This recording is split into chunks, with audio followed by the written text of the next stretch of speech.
Today I'm very excited to share with you the next chapter in OC Avery and my career in conservation.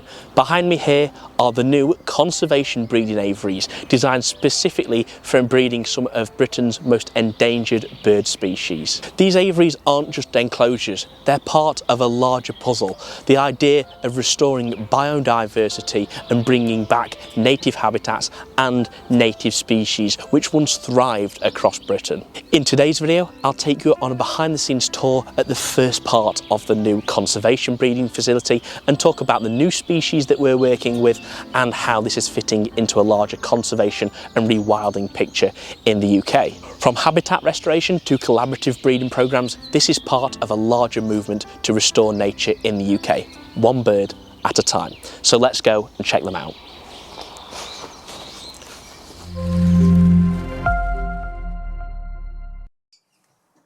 After the success of last year's breeding season, which saw us over double the number of twite we had in our collection, it meant that we needed some more room if we were to grow a big population of these birds that could supply us with young birds that could go for releases around different sites in England. So it is now May 2025, and over the past 8 months I've been designing and building this whole bird room specifically to suit UK native passerine species that we can breed in captivity that can then go into further conservation breeding and reintroduction projects. So the first and primary species that we're working with here right now is the twite, Linaria flavirostris pipilans.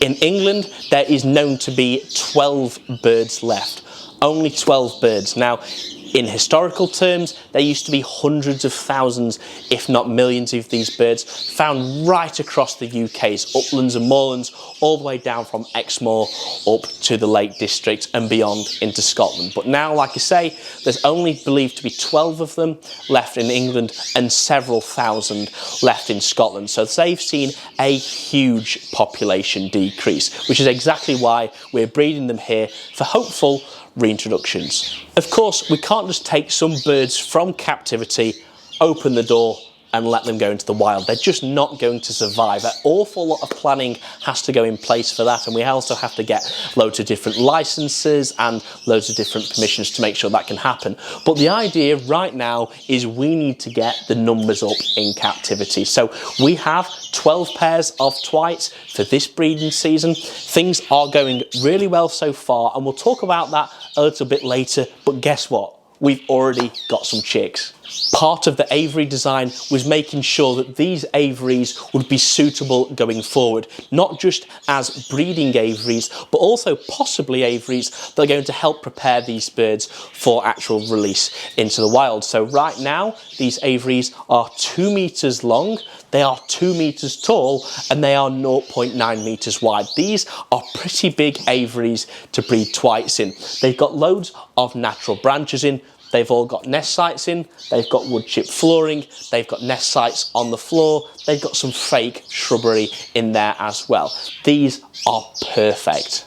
It isn't just twites that we're working with here as well. We also have this giant aviary behind me. This is 6 meters long front to back, it's 0.5 meters wide, and it's 2 meters tall. This aviary, whilst also housing a couple of twites, is housing a pair of European turtle doves. And believe it or not, up there in that far corner, the hen is already building and on the nest. Turtle doves have seen a monumental population crash in the wild since the 1960s.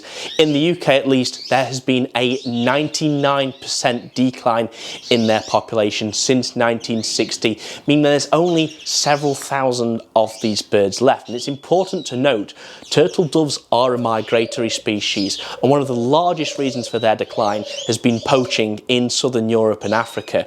At least here in their home in the UK at least, these birds are suffering from a lack of habitat and changes in farming practices, meaning that the cereals and the seeds they once were able to eat are either poisoned with chemicals or are no longer there.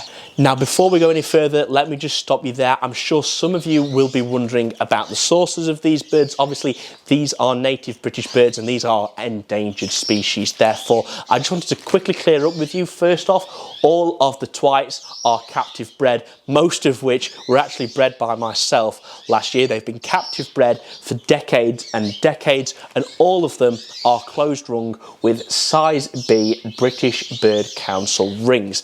Additionally, the turtle doves, I bought them from a breeder in the winter who has his own private collection. Of course, they are also captive bred and closed rung in accordance to the Wildlife and Countryside Act 1981, and we have CITES A10 certificates for both of those birds, as they are a species which are listed by the IUCN as vulnerable. So hopefully that clears up any questionable sources that you might wonder where these birds are from.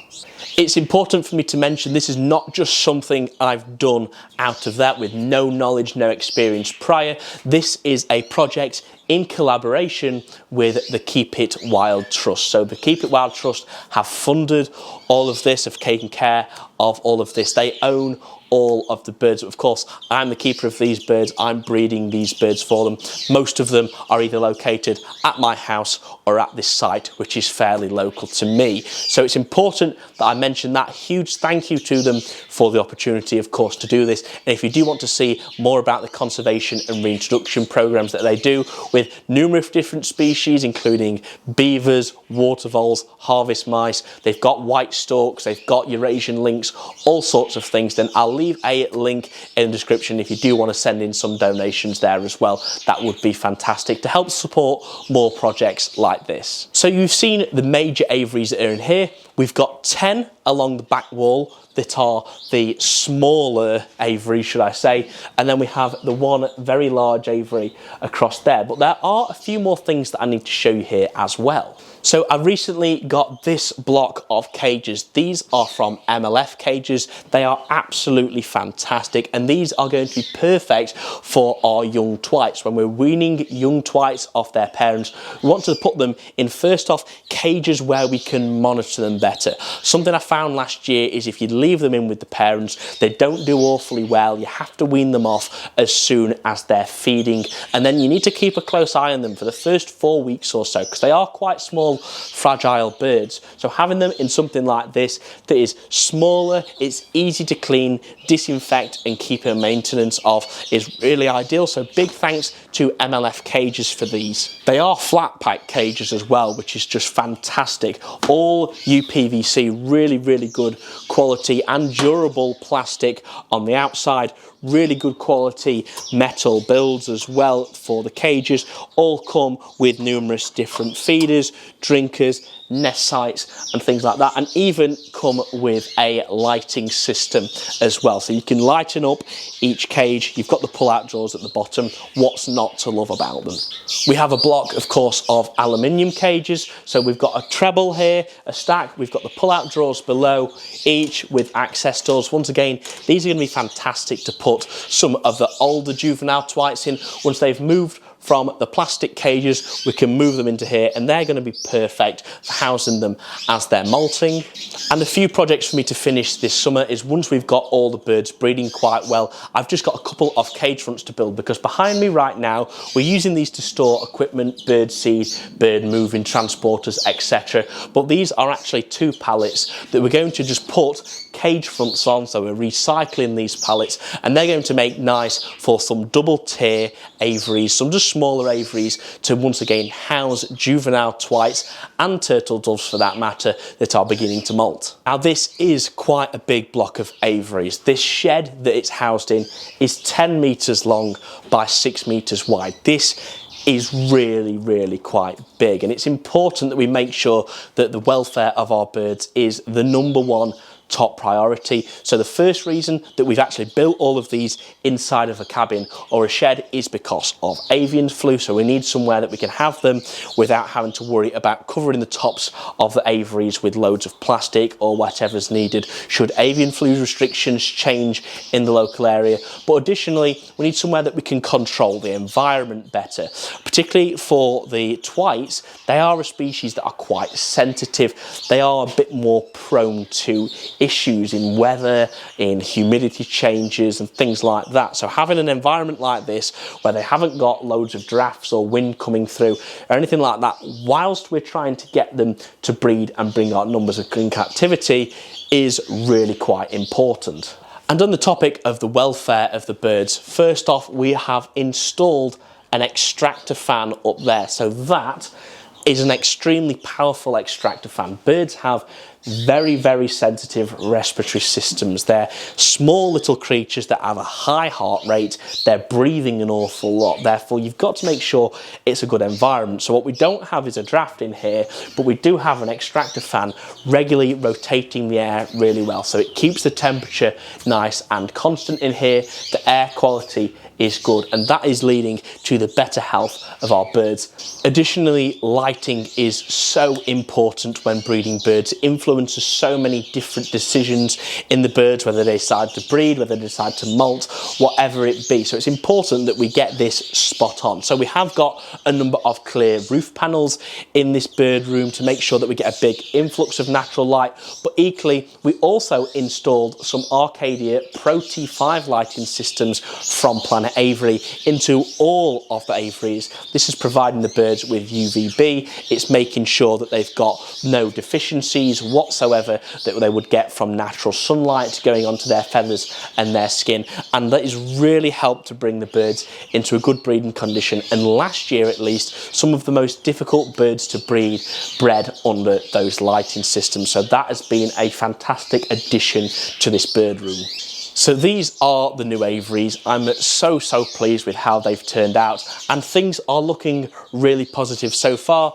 The birds look absolutely fantastic. So without further ado, I think it's time we take a closer look at the birds and see how they've got on with the breeding season so far.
So I really hope you have enjoyed this video today, everybody. If you have, please make sure to let me know in the comment section, what do you think of the new aviaries? I'm certainly very pleased with them, and I'm hoping that as we look to bring on more and more different species of endangered birds around the UK, that these will only increase in number as we look to build a big conservation breeding facility for so many different birds. So if you have enjoyed it today and you'd like to see more, please subscribe down below, smash a like on this video, and follow us on social media, Instagram, Facebook and TikTok, for daily updates and behind the scenes footage of all of our birds, including all of the conservation and endangered birds as well. So thank you very much for watching. I'll see you in the next one. Take care.